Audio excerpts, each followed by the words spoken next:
Welcome back, America. I'm Hugh. Josh Mandel, former state treasurer in Ohio. He's running for Senate in Ohio. His Twitter account is Josh Mandel, Ohio. Good morning, Josh. How are you? Good morning, Hugh. Doing well. Do I recall correctly you were a Marine in Afghanistan? I did 2 tours in Iraq. Oh, okay. So this is still an irrelevant question, but I knew you did 2 tours. I thought one was in Afghanistan.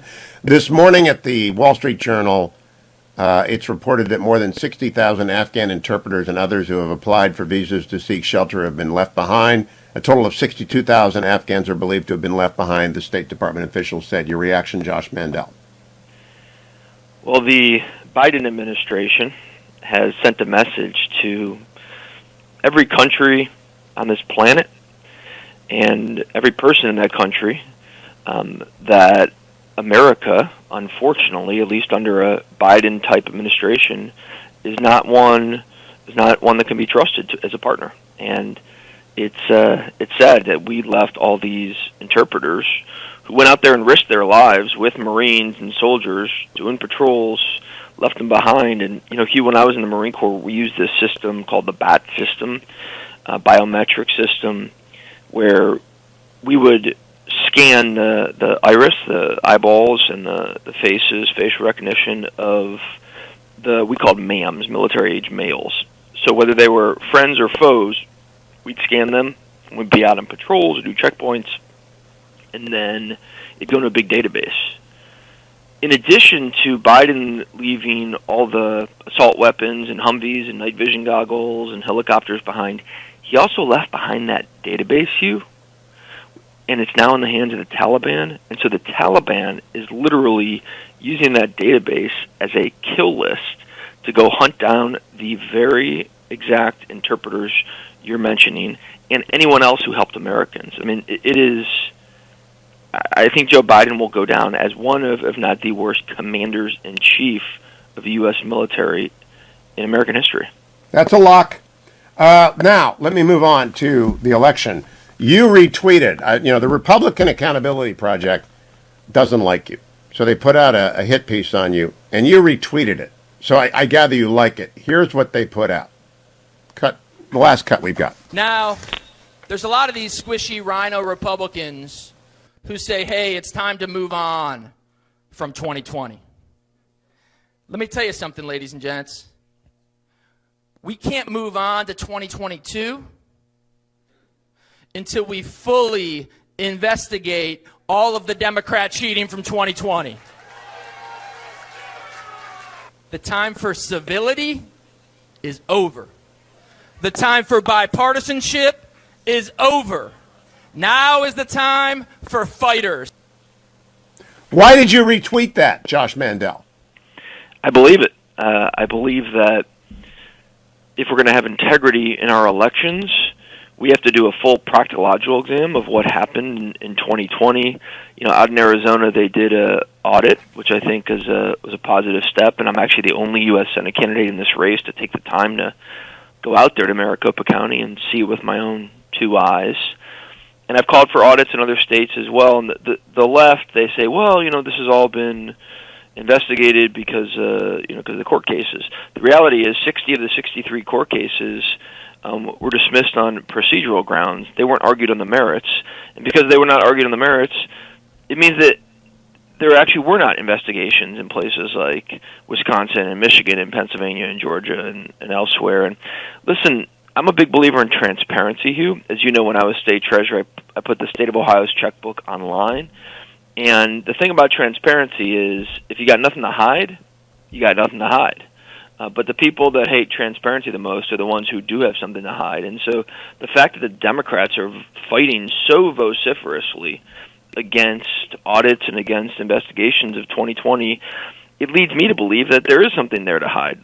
And so what I've called for is abolishing the January 6th Commission. I think it's a total waste of time and taxpayer resource, and replacing it with a November 3rd Commission, which would use the full investigatory power of the federal government to investigate what happened in places like Detroit, in places like Philadelphia, and all over the country. And listen, we don't want the federal government making election Josh, laws. let me interrupt you. I want to ask the question to you that I asked of the 5 candidates who are running for governor in Minnesota. I moderated a debate up there on Wednesday night. It was this question, second round of questions. And then we don't have follow-ups, but I get follow-ups with you.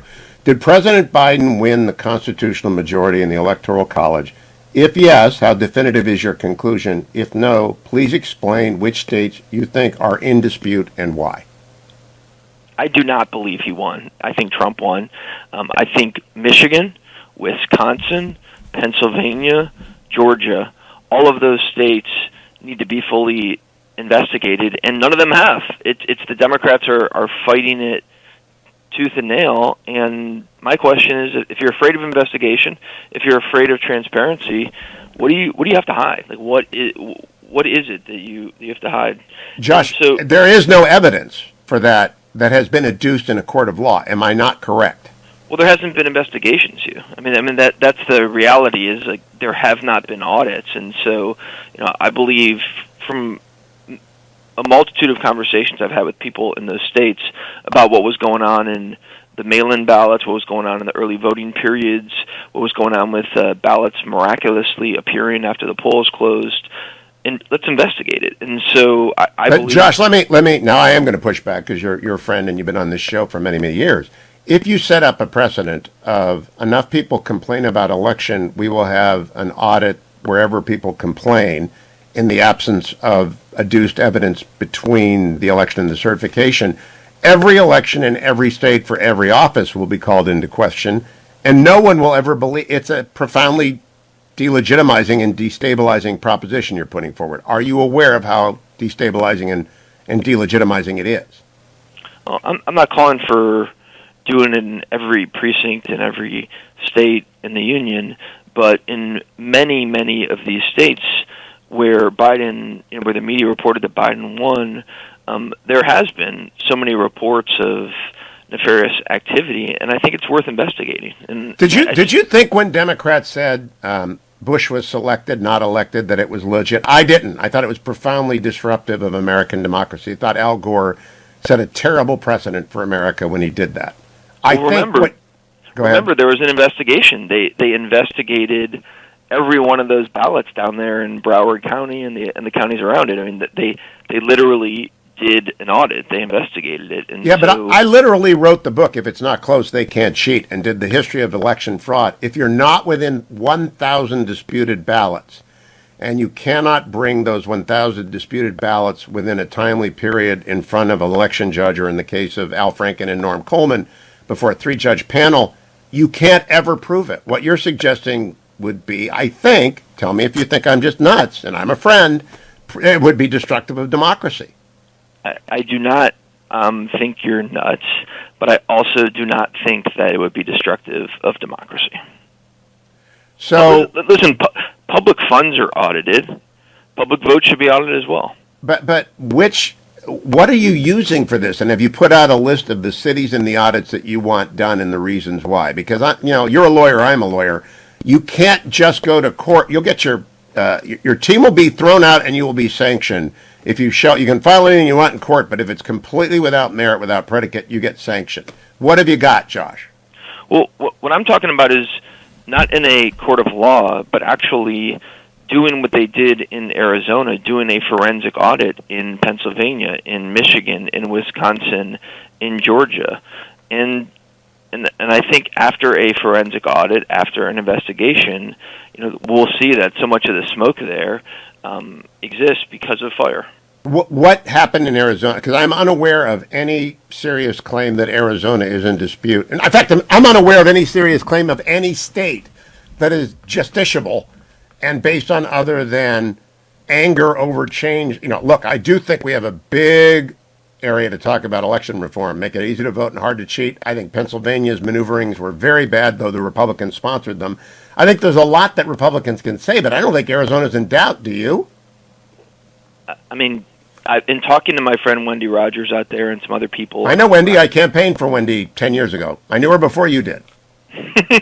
She's Air Force major, right? Air Force Lieutenant Colonel. Hugh, can I talk about some reforms that I think we... I want to talk about Arizona, because I don't think Arizona's in doubt, and I like it, Wendy. It's just not in doubt. The audit's over. Why bring it up? Well, I've been campaigning on election integrity all over the state of Ohio, and so I think it's a relevant issue to bring up, and that's why I talk about it all over Ohio. It's why I'm talking about it on your show right now. Well, I think it is. I think election integrity matters a lot, but Arizona isn't that. Arizona was audited. They found nothing, and to bring it up is to wave a false flag, isn't it? No, I don't think by virtue of bringing it up, I'm waving a false flag. I mean, I think the Democrats are afraid of transparency. Definitely with the election. Josh, we only have a minute left. That's a talking point. I'm your friend. I've known you for a long time, and I'm a lawyer. Arizona is not in doubt. Can you agree with that? Listen, Hugh, I'm not an expert in Arizona election laws, but in talking to Wendy, who has spent an inordinate amount of time on it, I trust what she has to say. Better than what I know and better than what you know, she's out there, and she tends to believe, based on the investigations and audit out there, that it is in dispute. I don't know what she believes because I haven't talked to her about it, but if there's evidence, they should have brought it to a court and it should have been adjudicated, and to raise it, I just think the answer is a lot of sloppy stuff happened in 2020, and we're going to fix everything, but we're not questioning the legitimacy of President Biden, as you began the interview doing. So I'm going to give you one last crack at the bat. You really don't think Joe Biden is legitimately elected? Because I think he is, and I think Republicans must say so and then campaign for election transparency and reform. I do not think he is. I think if there were investigations all over the country, I think in forensic audits, I think we'd found that actually Trump was the victor in the election. And something we haven't talked about here at all is Mark Zuckerberg putting in $400 million of big tech money to sway these elections all over the country. And I know we only have a minute left, but I think there's a lot of relevant issues to be investigated here. It's why I've called, as I mentioned, to abolish this stupid January 6th commission, replace it with November 3rd commission, use the full investigatory power of the federal government to investigate, and then make recommendations to the states. And if I could wave a wand, some changes I would make are, first and foremost, institute photo ID, not just voter ID. Agree. But Josh, we are out of time. We'll come back and we'll talk about this later. It's different, though, than questioning the legitimacy of the president from reforming elections going forward, and that's where we'll pick it up next time. Josh Mandel, Ohio, is his Twitter account. He's running for Senate. We had a great debate. This did not come up at the debate. It'll come up at the next one, I'm sure.